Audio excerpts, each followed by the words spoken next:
유대인하고 기독교인하고 아랍인 세 종류의 종파에 있는 사람들이 진짜 원유맨으로서 공부하고 있는 신학교입니다. 유일하게. 그래서 이 신학교의 총장이신 에릭 조르프 총장님이 인사말을 갖다 보내주셔가지고 그냥 이거 번역할 시간도 없어가지고 영어로 그냥 보내드리겠습니다. 이거 들으시고 나중에 우리 저기 설명 우리 김희석 부총장님이 좀 해주시고요. 예. Greetings to all of you, my friends, at the Israel Theological Forum Colloquium taking place right now in Korea. I heard about it from my good friend Professor Kim, and I wanted to make sure that I send greetings from Israel College of the Bible and all the body of the Messiah here in Israel. I wish I could have been with you there, but I look forward to read some of your papers. Thank you, and may God bless you from Israel.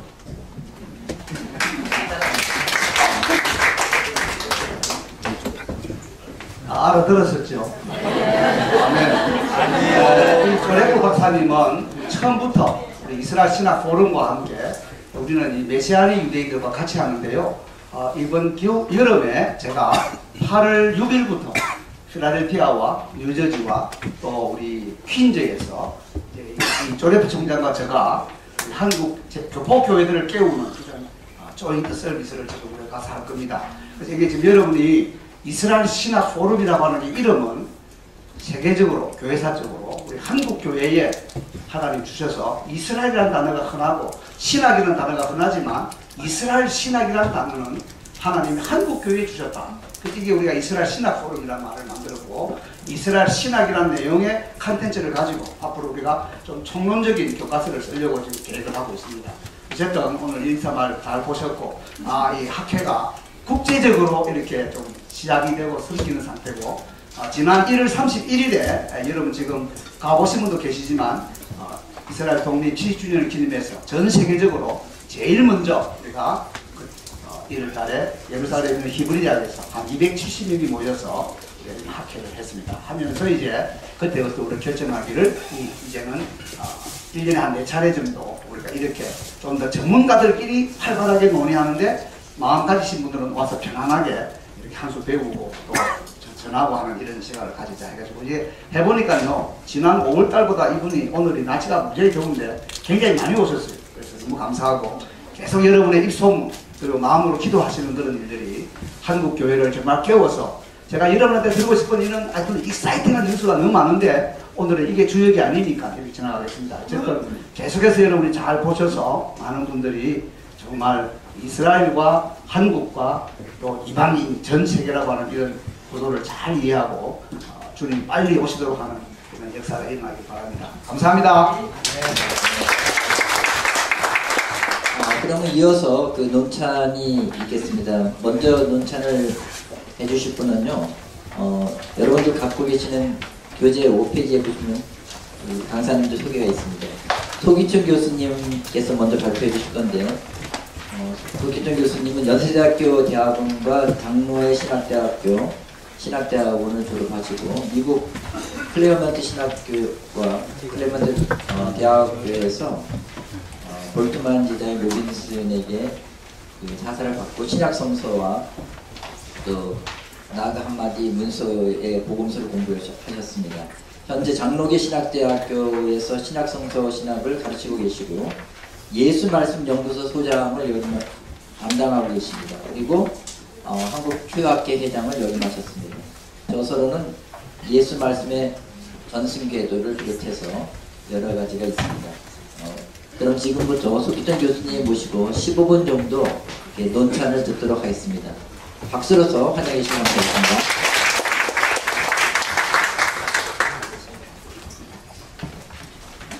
만남에 대해서 반갑습니다. 이해라든지 이해와 대해서 많은 청중들이 오셨다 그래서 굉장히 저도 설레는 마음으로 참여하고 있습니다.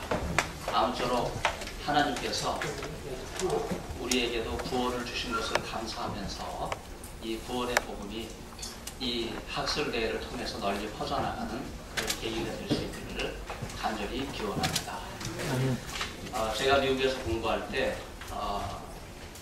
중간에 이제 조기 은퇴한 그 버튼 맥이라고 하는 교수님이 계셨는데 그분이 신약성서는 누가 기록했는가 Who wrote the New Testament라고 하는 책을 기록하셨는데 그 책의 결론에다가 제 얘기를 상당히 많이 써놨어요.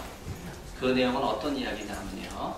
제가 그분 과목을 굉장히 많이 들었는데 미국 대학의 시스템은 석박사 과정이 같이 하니까 제가 석사를 클레어먼트 신학교에서 했고 박사를 그 밑에 있는 클레어먼트 대학교에서 공부하기 때문에 두 학교 왕래하면서 9과목을 그 벌튼의 교수한테 들은 그런 학생이고 제가 제일 많이 들었다 그래요.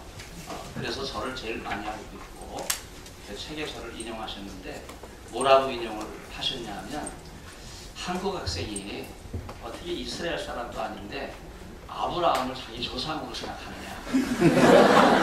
그게 이해가 안 된다. 그리고 어떻게 한국 사람이 아브라함의 후손이냐 이거예요. 그게 도저히 이해가 되지 않는다 그러면서 이분이 쓴 용어가 어떤 용어냐면 미스 메이킹, 신화 만들기. 신화를 만드는 거는 2000년 전 고대에만 있었던 것이 아니라 지금도 일어나고 있다. 이런 이야기를 하면서 굉장히 흥미진진하게 이제 이야기했던 이제 그런 내용을 제가 기억을 하고 있어요. 그래서 오늘 제가 이 자리에서 논찬을 하는 이유는 학위 논문을 통해서 심혈을 기울이신 우리 신상길 박사님께 예의를 갖추기 위해서 이 앞에 앉아 계시기 때문에 제가 이 자리에 서 있고요. 저쪽에 앉아서 하는 거는 제가 이 논문을 잠깐 보고 논찬한 사람으로서 예의가 아닌 것 같아서 이 자리에 섰습니다. 그리고 논찬이라고 하는 거는요, 논평이 아니에요. 논찬은 논리적으로 칭찬하는 게 논찬입니다. 그런 관점에서 제가 칭찬하려고 왔지 이걸 뭐 논평하고 깎아내리려고 온 게 아니기 때문에 여러분들이 저를 잘 그렇게 이해해 주시기를 바랍니다. 자, 그러면 31페이지에 제 논구가 나와 있는데 먼저 우리 신상일 박사님께서 논문을 쭉 말씀해 주셨는데 이게 학위 논문의 일부이기 때문에 저도 이 한 부분만 봐가지고는 학위 논문 전체를 이해하지 못하는 그런 한계점이 있습니다. 그래서 제가 이렇게 연구의 논지를 이렇게 잡아놨음에도 불구하고 이 학위 논문 전체를 그 중에 일부를 소개하신 우리 신 박사님의 이런 논지는 오늘 연구에 초점을 둬서 이런 내용이다 하는 걸 여러분들에게 먼저 소개하겠습니다. 본 논문은 유대인과 이방인의 화해를 통한 통합을 추구하는 로마서 4장에서 우리의 조상 아브라함을 언급하고 그 다음에 로마서 9장에서 11장까지 온 이스라엘의 구원을 중심으로 로마서의 유대인과 이스라엘의 개념을 연구하는데 그 목적이 있습니다. 4장과 9장부터 11장이 같이 만나는 그런 큰 틀이 있다고 하는 것을 우리가 먼저 이해할 수 있습니다. 세부적으로 들어가서 로마서 4장은요. 유대인과 이방인 공동의 정체성의 원형인 아브라함을 제시하고 율법 준수와 상관없는 믿음의 예로서 아브라함을 말하고 있습니다. 이러한 논지를 위해서 바울은 4장에서 의가 율법이 아닌 믿음을 통하여 온다 하는 사실을 수사학적으로 논증합니다. 4장에서 아브라함과 그의 씨에 대한 이러한 논지의 목적은 단지 믿음으로 의롭게 된 사람의 일을 제공하는 데 있지 않고 오히려 관심은요 구원과 관련하여서 하나님께서는 유대인과 이방인을 구분하지 않는다. 이걸 보여주는데 강조점이 있어요. 여기서 제기되는 질문이 아브라함은 어떤 믿음을 가졌기에 기독교 신앙의 원형이 될 수 있는가 하는 문제입니다. 이런 질문에 대해서 바울은 아브라함이 바울을 믿음에 이것이 저에게 의로 여기신 바 되었느니라고 분명히 대답합니다. 이 대답에 대해서 자연스럽게 이어지는 질문은 아브라함의 믿음의 특징은 무엇인가 하는 이러한 질문인데 이 질문에 대해서 바울은 4장 17절로 22절에서 다음과 같이 세 가지로 밝혀줍니다. 첫째, 아브라함이 믿는 것은 그 자신의 육신의 씨가 별과 같이 누수하리라 하는 하나님의 약속이었고 그 믿음이 의로 여겨졌다 하는 내용입니다. 두 번째, 아브라함은 믿음이 약해지지 아니하였다 하는 내용인데, 그래서 창세기를 보면 아브라함은 하나님에게서 후손에 대한 약속을 받고 나서 심지어 할례를 받고 나서도 계속해서 의심과 불신의 모습을 가진 것으로 그렇게 나타납니다. 그럼에도 불구하고 그 믿음이 약해지지 않았죠. 셋째, 아브라함이 지녔던 믿음의 가장 뛰어난 특징은 하나님 중심입니다. 그러면 바울이 말하는 온 이스라엘은 누구인가? 이스라엘은 인종적 이스라엘인가? 아니면 이방인을 포함한 영적 이스라엘인가?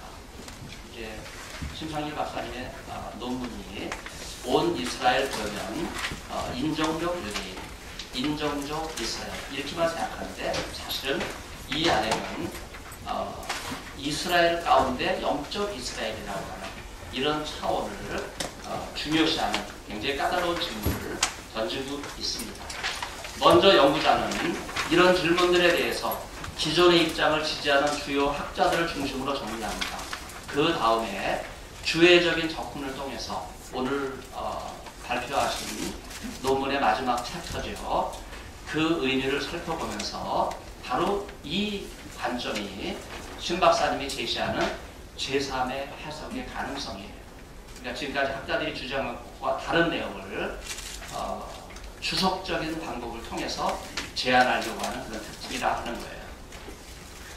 첫째, 이 학자들의 내용을 세 가지로 말씀하셨기 때문에 제가 그 논지 중심으로 정리를 해보면, 선택받은 유대인과 이방인으로서 온 이스라엘이라고 하는 입장은 요한 칼빈이 온 이스라엘을 하나님의 이스라엘과 동일시하는 아우구스티누스의 입장을 따라서 그리스도의 몸을 구성하는 구속받은 유대인과 이방인이다, 이렇게 말할 수 있습니다.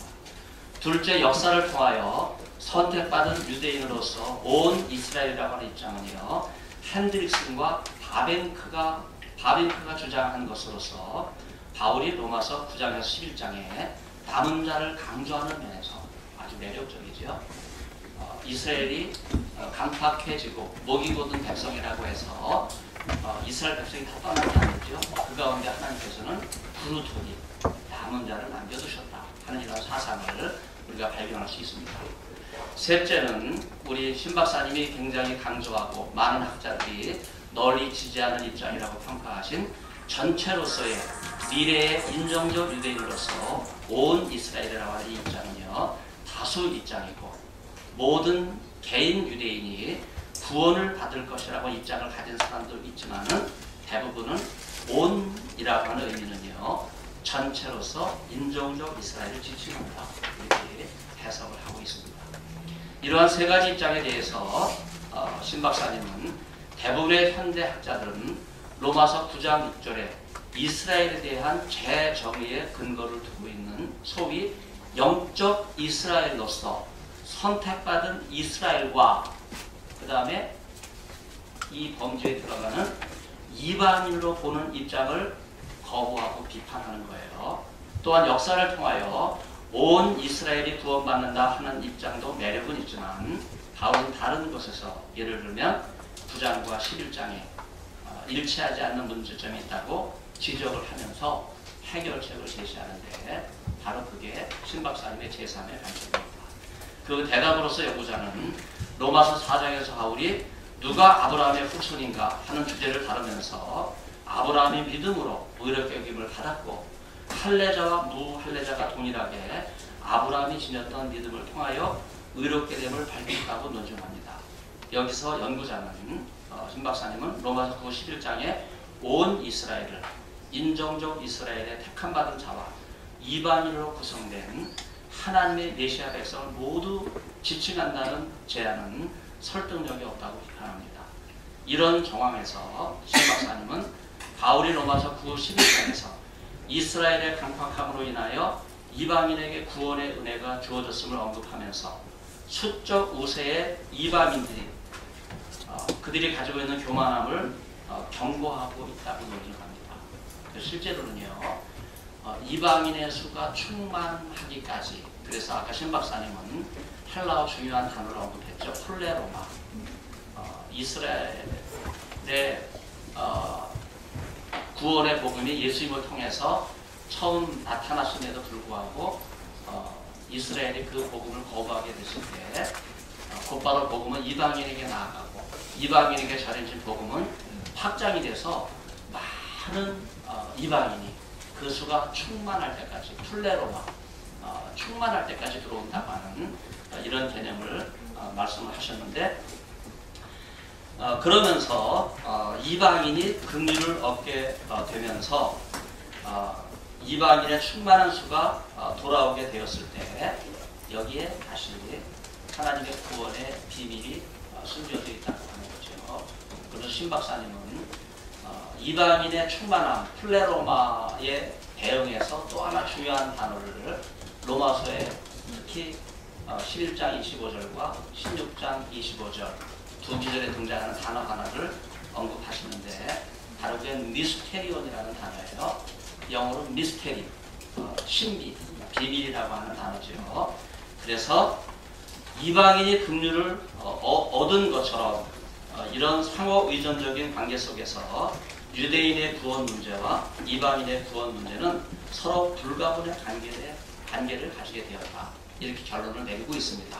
결국 이방인의 구원의 수가 충만해지는 것이 결국 하나님의 미스테리언 신비 가운데 온 이스라엘이 구원받는 그런 상관관계에 대한 새로운 메시지를 우리에게 던져주고 있기 때문에 결코 이 두 내용은 따로 있어서는 안 된다.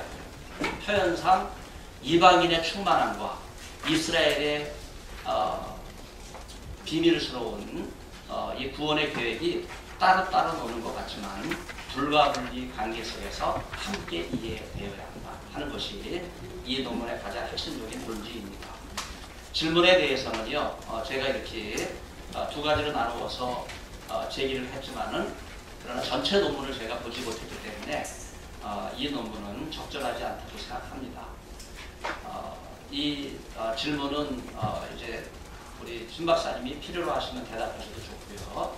또 여러분이 궁금하시니까 저도 궁금하거든요. 그래서 또 논찬자가 해야 될 역할 가운데 신 박사님이 쓰신 책을 선전해 주는 역할도 있어요.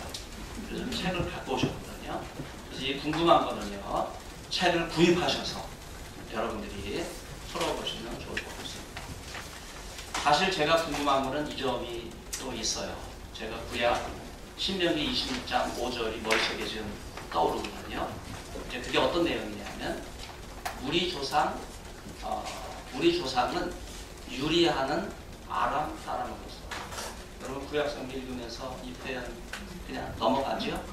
아니 우리 조상은 이스라엘 인종적 유대인이어야 되는데 왜 신명기 26장 5절에서는요 우리 조상은 유리하는 아람 사람이라고 얘기했냐 이거예요. 여러분 이거 굉장히 중요한 질문이에요. 그 말은요 아브라함은 아람 사람이었다는 뜻이에요. 인종적으로.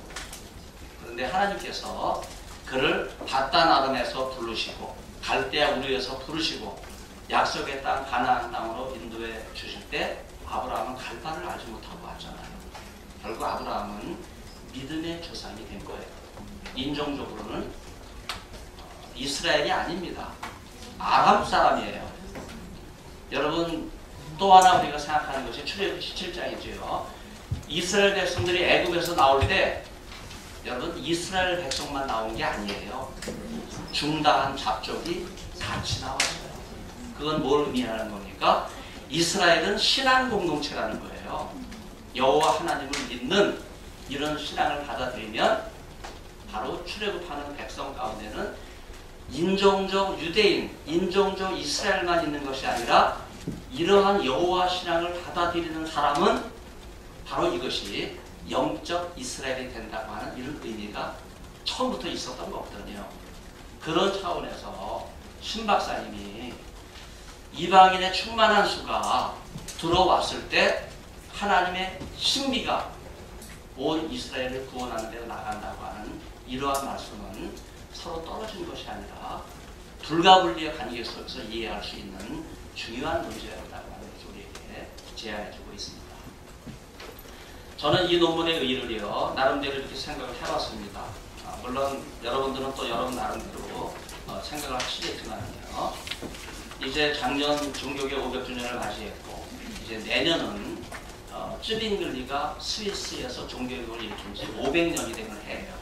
사실은 우리는요, 우리라고 하는 표현 속에는요, 제가 말하는 우리는 개혁교회를 얘기하는 거거든요. 그래서 엄밀하게 말하면 마틴 루터는요, 로마 천주교를 개혁한 거예요.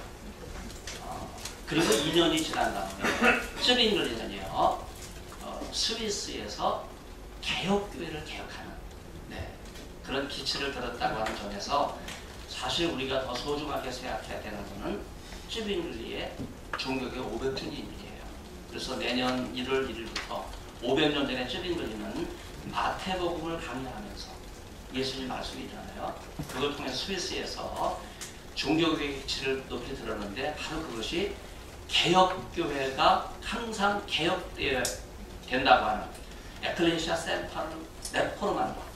개혁교회는 항상 개혁되어야 한다고 하는 이러한 모토를 우리가 쯔빙글리에게서 읽어낼 수 있는데 그런 점에서 이의 종교개혁에게 아주 의미가 있는데 세대주의라고 하는 것은 어떤 거냐 하면요.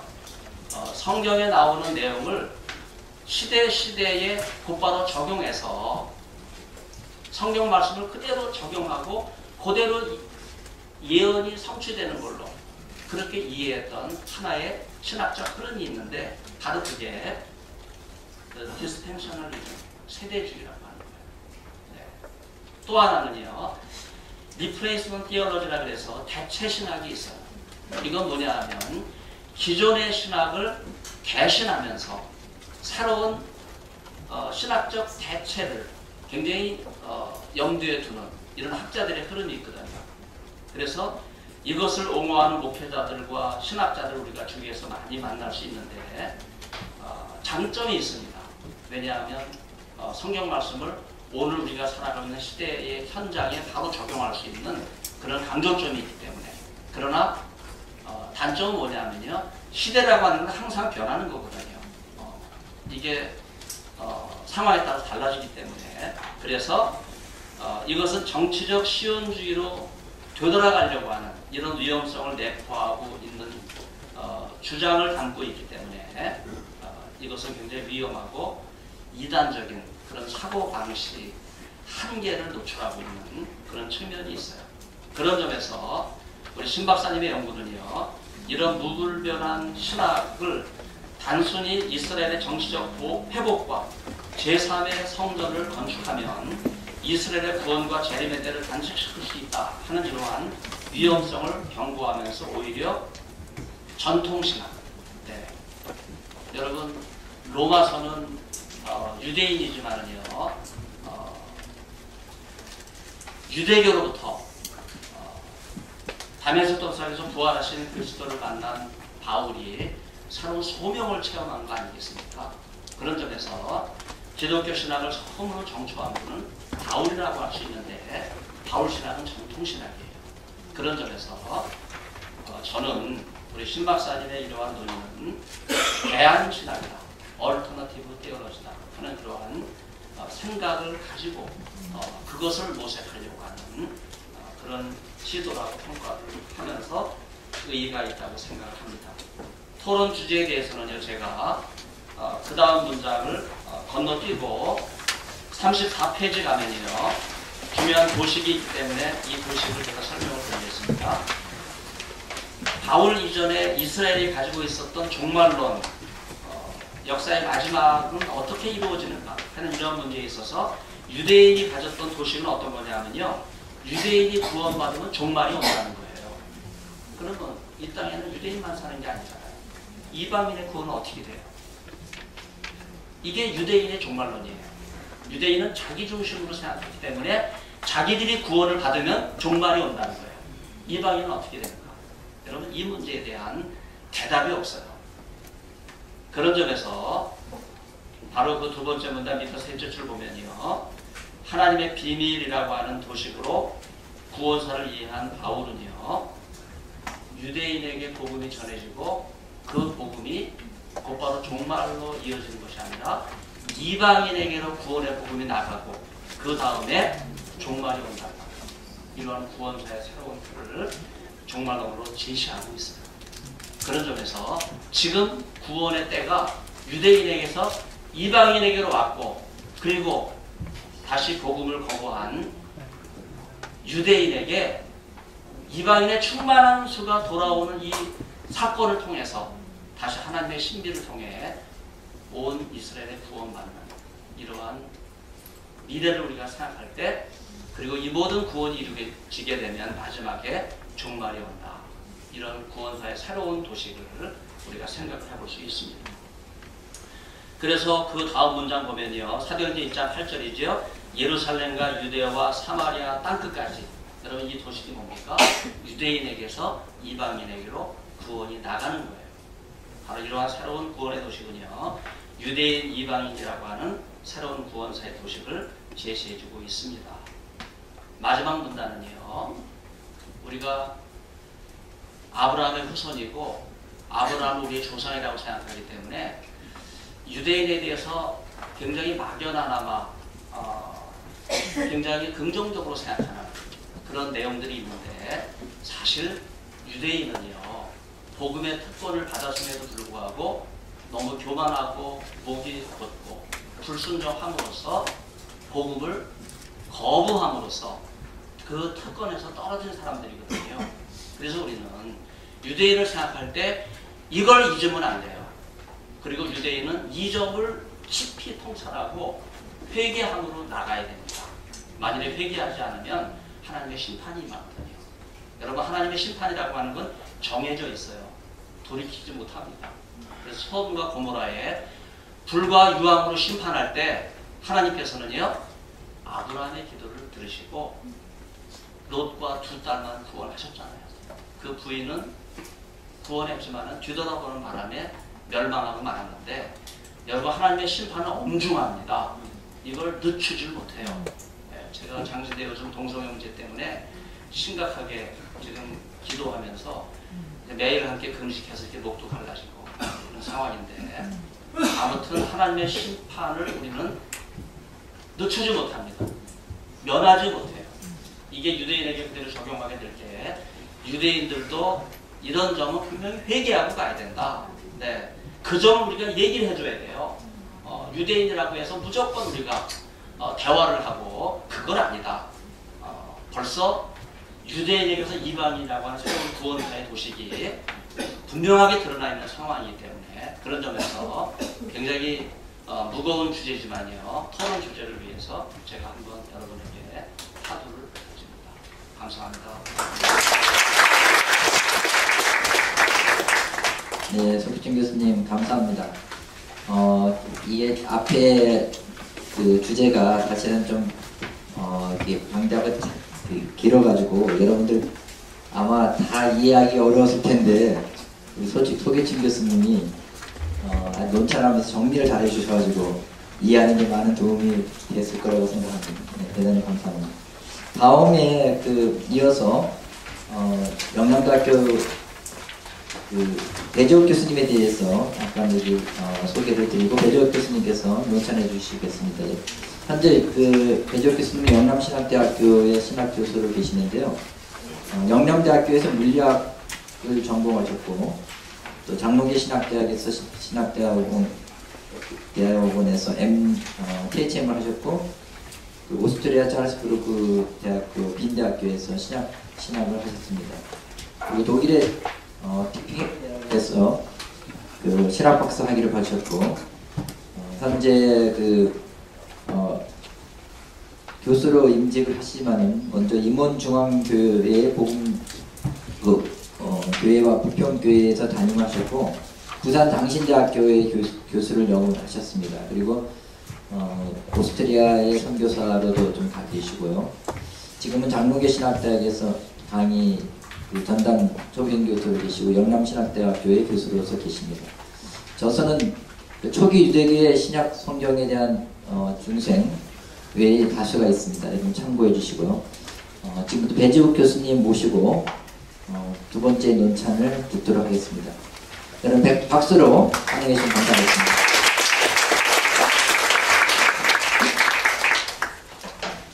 뵙게 돼서 반갑습니다.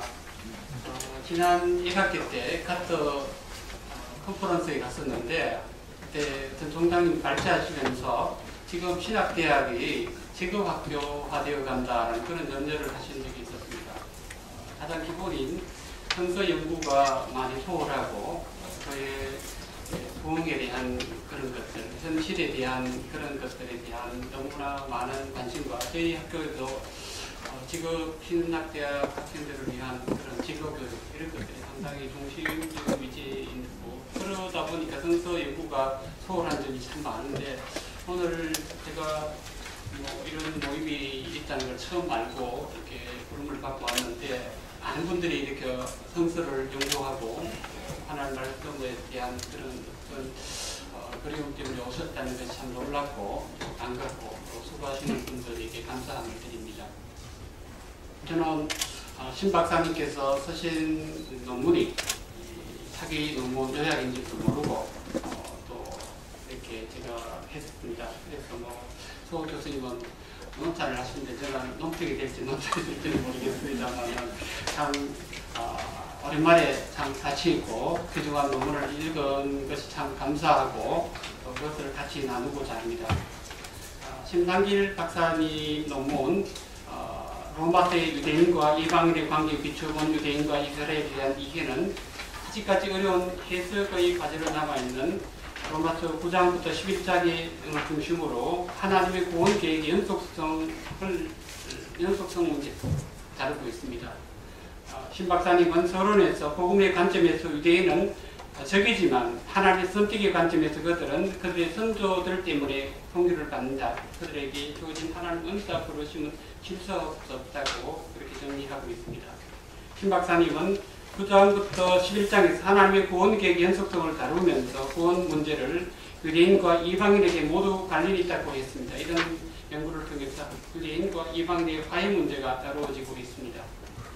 아브라함은 유대인의 조상인가 아니면 유대인과 이방인의 조상인가 해서 신 박사님은 로마서 4장의 역할을 다루고 있습니다. 이것에 대한 논지의 중심을 로마서 4장에서 찾고 있는데 신 박사님은 로마서 4장의 핵심이 오직 믿음으로의 교리에 초점이어서 있지 않다고 보면서 로마서 1장부터 3장까지 제시된 바울의 믿음에 대한 메시지가 율법과 일치한다는 주장을 뒷받침하는 성서적 근거를 찾고 있습니다. 4장에서 바울의 주된 목적을 그는 구원과 관련하여 하나님은 유대인과 이방인을 구분하지 않다는 것을 보여준 데 있다고 보고 있습니다. 이런 논지로 원형으로서 아브라함의 후손을 정리하면서 신 박사님은 아브라함은 어떤 믿음을 가졌기에 기독교 신앙의 은행이 될 수 있는가라고 질문하고 있습니다. 이런 질문에 대한 답을 신 박사님은 로마서 4장 3절에 찾는데 아브라함이 하나님을 믿음에 이것이 저에게 의로워적 신바 되었느니라라는 그런 곳에 찾고 있습니다. 이어진 질문에서 신 박사님은 아브라함의 믿음의 특징을 첫째는 아브라함이 믿는 것은 그 자신의 육신의 씨가 들과 같이 무수하리라는 하나님의 약속이었고 그 믿음이 의로 여겨졌다고 봅니다. 둘째, 아브라함은 믿음에 가지지 아니하였다. 셋째, 아브라함의 진정된 믿음의 가장 뛰어난 특징은 하나님 중심이다. 라고 그렇게 정리하고 있습니다.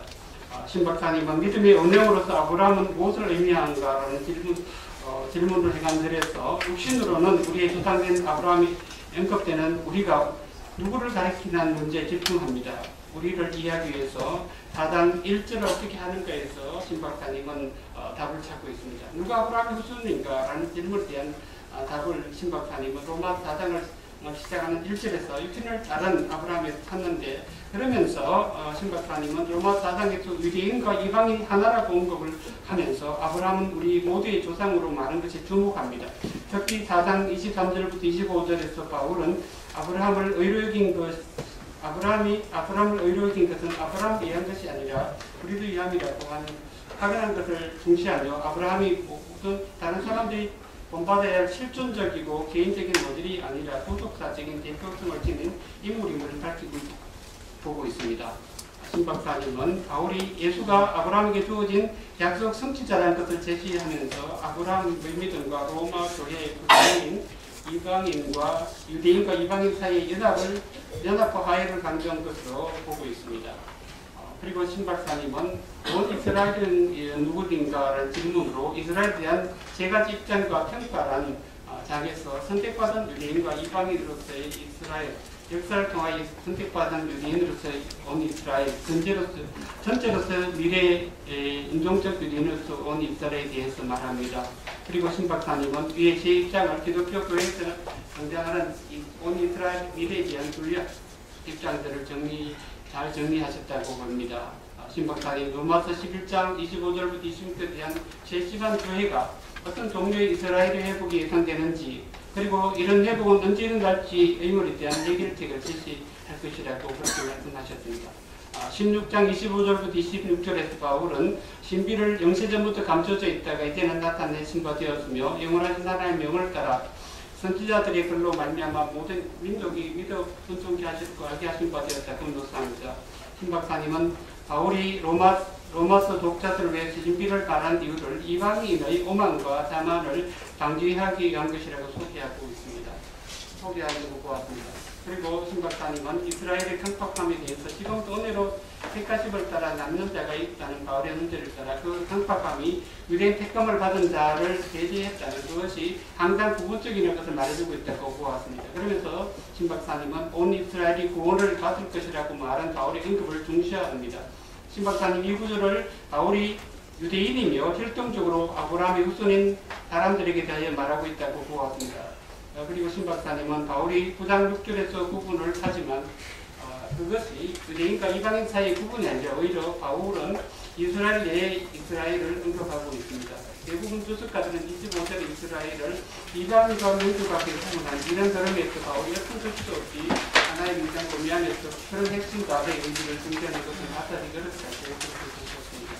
그러면서 신 박사님은 그랜 필터에 따라서 이스라엘을 제한된 의미로 해석하면서 어떤 경우에도 그 의미는 믿는 이방인을 포함시킨 데까지 확대되지 않는다. 엄밀히 말하는 교회의 새 예루살렘이라고 이스라엘이라고 말하는 것 부적절하다고 말씀하셨고요.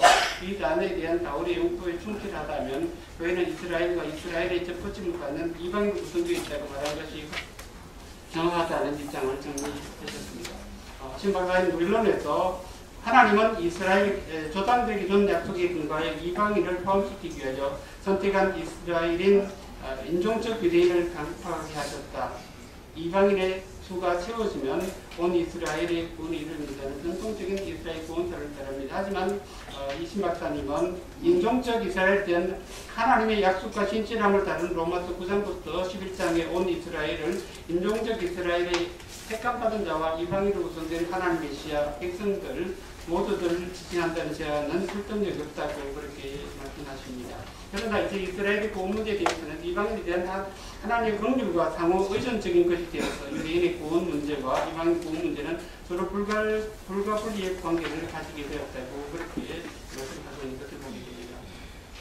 두 번째로 아쉽거나 개선이 필요한 부분을 제가 주관적인 평가입니다만은 그렇지만 조금이라도 저는 이것이 그냥 논문을 쓰셔서 또 더 발전시키고 학회지 낼 논문도 생각이 있기 때문에 그 생각을 하셨는데 정말 좋은 논문인데 제가 조금이라도 이렇게 기여했으면 좋겠고 또 혹시 제가 평가한 것이 잘못되었다면 용서해 주시기 바랍니다.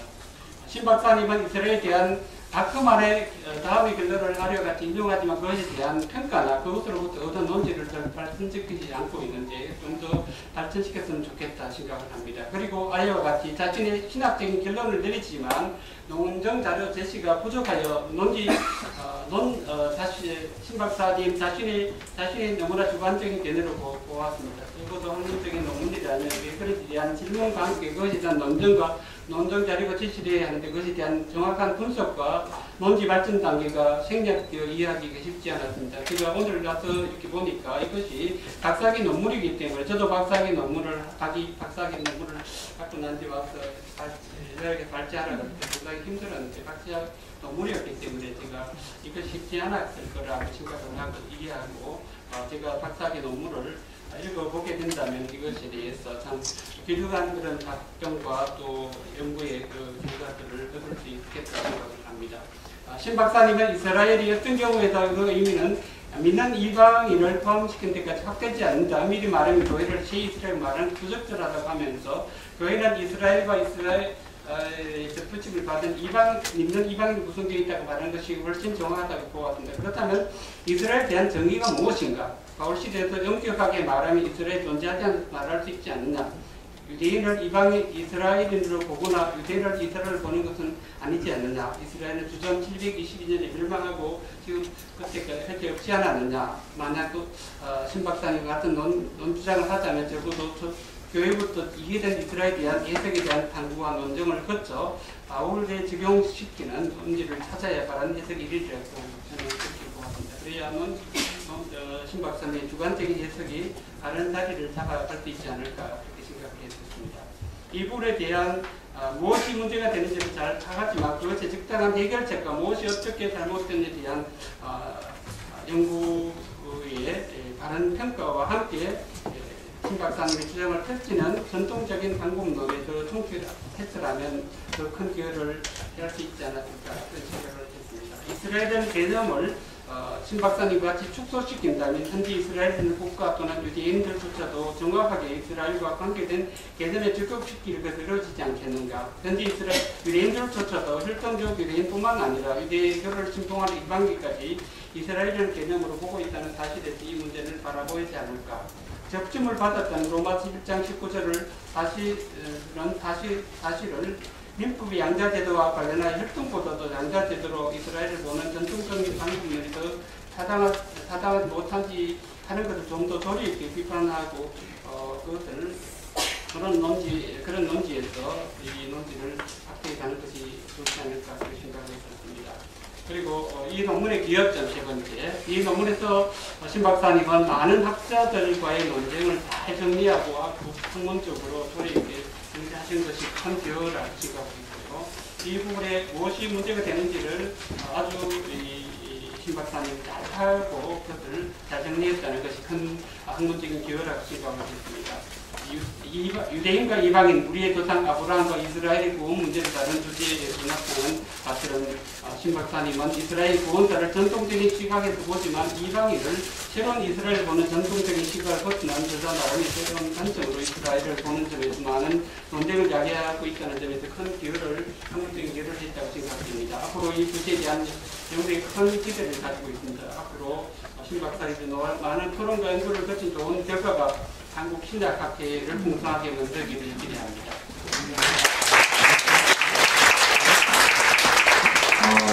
이재욱 교수님께서 아주 좋은 논평을 같이 해주셔서 대단히 감사합니다.